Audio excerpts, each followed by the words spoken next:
This morning we're going to take a look at some science content that is going to reach back into what you've already been doing for the first 9 weeks of the school year.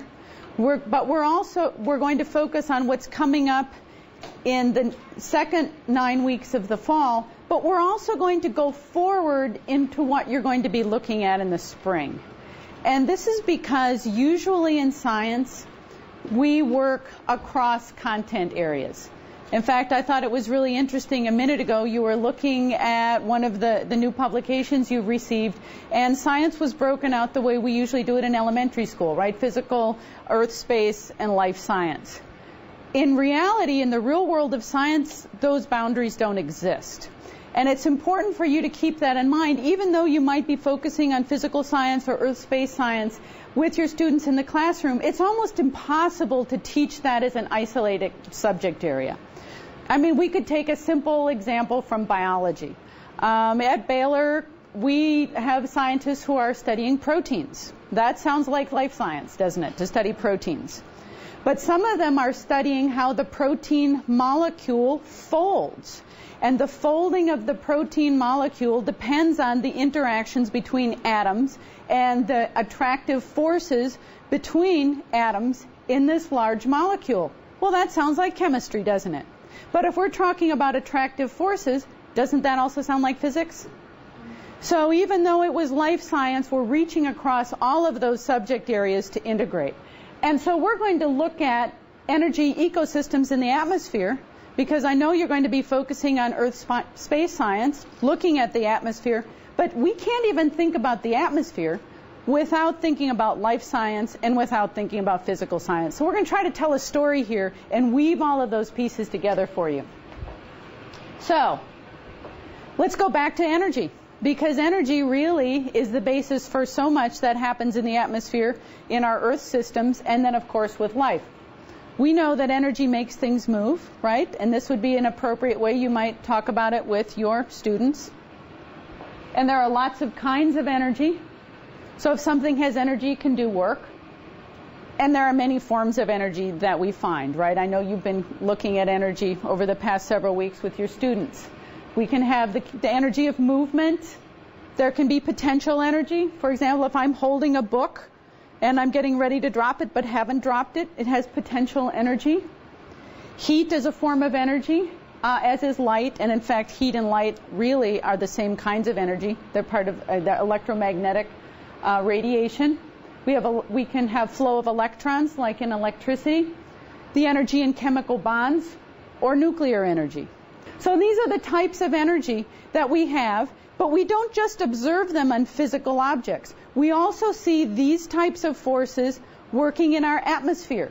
The same types of energies are what drive life on our planet. They drive the wind currents in the atmosphere and all of the interactions that we see across the spectrum. So we're also going to think about ecosystems today, and I know you just are finishing up physical science and are moving into earth space science, but we can't forget that ecosystems interact with these other areas. So an ecosystem is anything that's included within a community of organisms. And it's their physical and their chemical environment. So this again is where all of these concepts tie together. We can think about energy flow through an ecosystem, and that's what we're going to get to in a few minutes, how energy flows from the living world to the atmosphere and into the soil. So it's all tied together, and it's always changing, which is also the important point to remember. So let's look at the kind of energy that's most important for life on our planet and really for everything that happens in our atmosphere. It's electromagnetic radiation. You've looked at this already, right?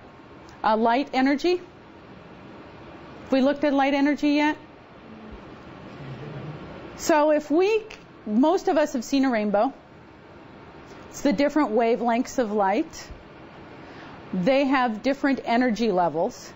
And the really cool thing is that what we see as visible light represents just a tiny piece of the entire spectrum of electromagnetic radiation. That goes all the way from radio waves. Just imagine, a radio wave is 100 meters long. Just, that would be a really fun thing that students could measure out. a wave that's 100 meters long in the air that you can't see. That's a radio wave. And then it goes down to infrared waves, which you feel as heat. And those waves you can still measure. They're a millimeter long. So you can actually measure those waves. And then we get to visible light, which is 400 to 700 nanometers. And that's getting very, very tiny. And then, of course, the spectrum goes well beyond that into ultraviolet and beyond the wavelengths of light that are too short for us to see. But that's the energy that drives everything on our planet. So what happens with that energy on our planet? It's used by plants. And you're going to be looking at Earth space science. You're going to be looking at renewable and non-renewable fuels. All the energy in those fuels came from plants.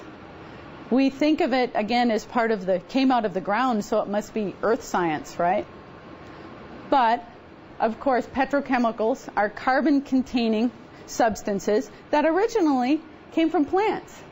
In fact, one of my favorite pre-post questions that we used for years for our summer institutes, our summer science institute that we did as part of HuLink, was the question, where did the carbon in the hamburger that you had for lunch come from?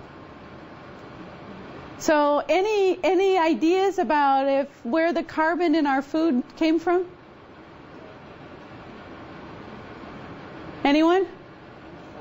It came from the sun. It came from the sun and the sun driving photosynthesis. Yeah, because what happens is plants use sunlight to take in carbon dioxide from air and then use the carbon in that carbon dioxide to form the backbone of all of the molecules in plants.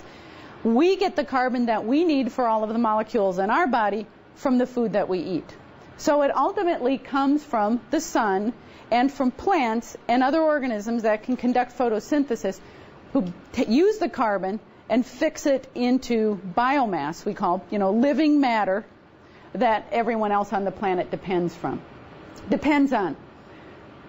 So again, we're thinking Earth space science. Sooner or later we're going to get to fossil fuels, but we have to start with photosynthesis, where plants use sunlight and carbon dioxide to get the raw materials they need to build the molecules that all living things have in their bodies. So what happens to energy in living things? So we just talked about producers, right? Plants are producers. Any other organisms that are producers? What about algae? Right, that green pond scum, right? Those little... Oh, there you go. The aquarium is a perfect example. In fact, the oceans are a huge source of photosynthesis on our planet. So sunlight, energy is used by little photosynthetic organisms like that. They fix that energy in the form of carbon bonds, and other organisms use that for food and use the carbon. So everything else is a consumer.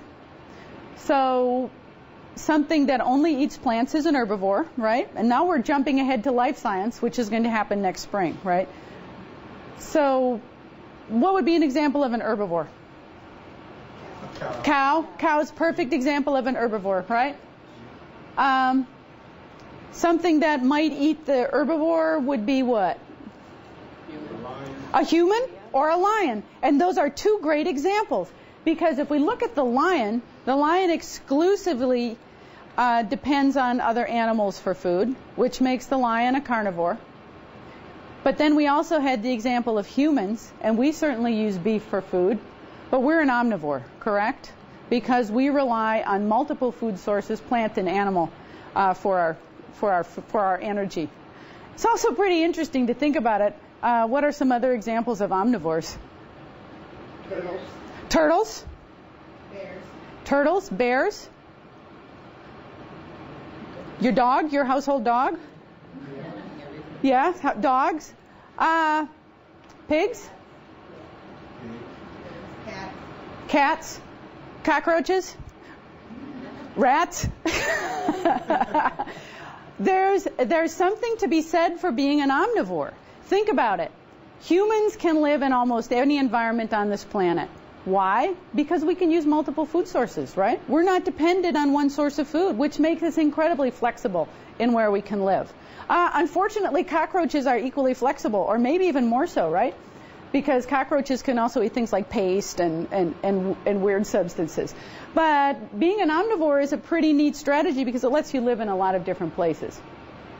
But then again, imagine if as everything died, it just kept piling up on the planet. Does that happen? Are we just stepping around dead piles of plants and things? No, we're not. So what is the other piece we're missing here? The decomposers, who happen to use dead organic matter, and organic just means that it was living, dead organic matter as their food source. And it's a really great thing that they do that, because otherwise the nutrients that are trapped in living things wouldn't be released again. You're going to be looking at soil. Decomposers are an incredibly important part of soil. In fact, anywhere from 10 to 50% of a given soil can be organic material, either material that's partially broken down or organisms that are in the process of breaking down that material and using it for food. So once again, it's all connected. So this is kind of a summary of what we've been talking about, how energy flows through an ecosystem from something that we might consider, part of Earth-space science, right? We start with the sun. Energy comes from the sun. It's captured in photosynthesis. Then it might be used by an herbivore or by a carnivore. When any of those components die, they're decomposed by decomposers, and it continues to cycle. But you'll also notice I have these kind of lightly shaded arrows. That's because energy is lost at every single step. In fact, about 90% of the energy is lost between each step, which is pretty amazing when you think about it. So 90% of the energy that is in the apple you might eat for lunch, 90% of it is lost, and you only retain 10% and are able to use 10%. The rest is lost as heat and as in the biochemical pathways of breaking down food, which is why some people think that it's a really good reason to be vegetarians, because producing meat for food is incredibly inefficient. If we think about it, that for beef production, we lose 90% from pasture to cow, and then we lose 90% from cow to consumer. We've lost a lot. So that's one argument that some people use for choosing more vegetarian-based foods. Something to think about. But this is the summary of how energy goes through ecosystems. What's really cool is we can see the same pathway if we just follow the carbon that's in organisms. So again, if we're thinking photosynthesis with the sun, photosynthesis involves carbon dioxide, CO2. If we follow the pathways of the carbon atoms through all these organisms, it's the same pathway as energy. So energy and carbon follow the same pathway. And it's in those chemical bonds with the carbon that the energy is found. So we can look at pure energy, or to make it a little simpler, we can trace the carbon molecules as they flow through a system. Gives us the same results. This is what I was talking about a few moments ago, about how we lose energy at each step along the way. And ecologists like to call these trophic levels. So we go from each consumer level in a food chain, and I know you're going to be looking at food chains and food webs some point in the spring. We lose 90% of the energy. So of the 1,000 kilocalories, and a kilocalorie is what we usually measure as a calorie on the cereal box, where it says, calories, it's really a kilocalorie. We lose 900 kilocalories by the time it goes up to a tertiary consumer. All of that is just lost as energy, mostly as heat, and it just kind of dissipates.